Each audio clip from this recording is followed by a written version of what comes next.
So I wanted to make this video to show kind of an illustration of how illogical maybe this whole situation is. And I just pulled up a Google map here to make this easier.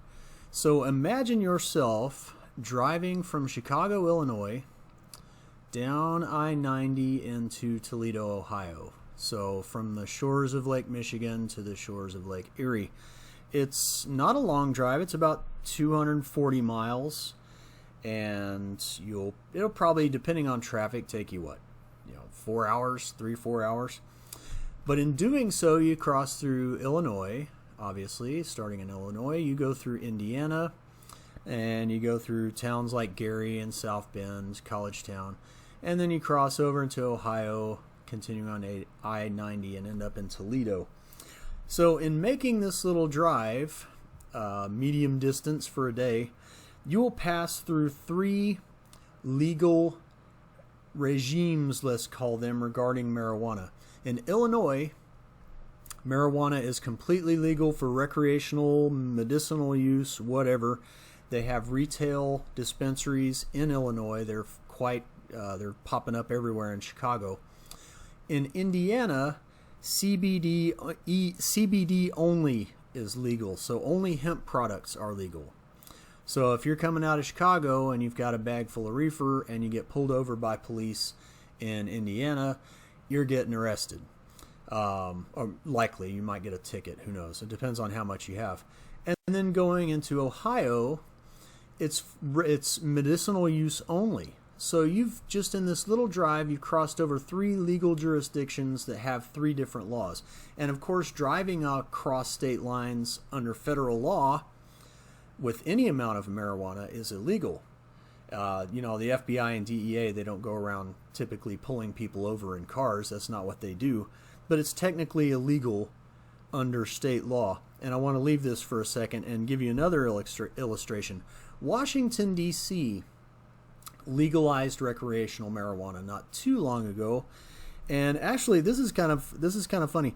In Washington, D.C., the city part of Washington, D.C., of course, the District of Columbia contains federal property and then property that belongs to the city. In the city of Washington, D.C., an individual can cultivate up to 6 mature marijuana plants. 6. It is legal to possess up to 2 ounces of marijuana, and you can give someone as a gift, good gift, up to 1 ounce of marijuana.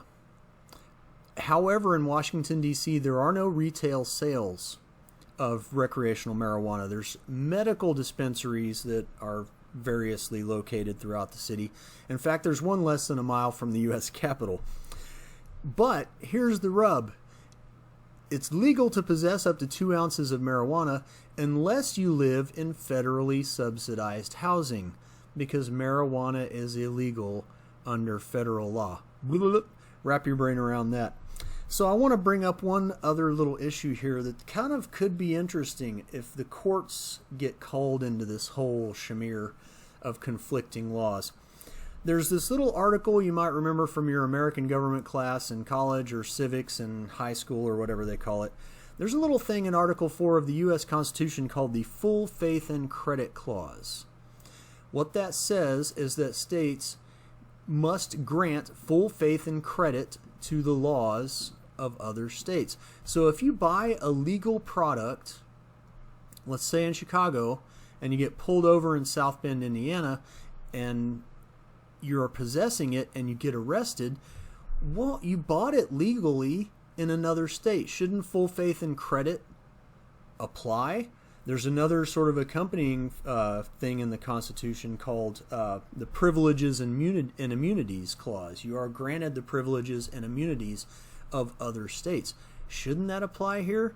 This is just a little illustration of how bizarre this entire legal landscape is when you have state laws conflicting with states and then state laws conflicting with the federal government.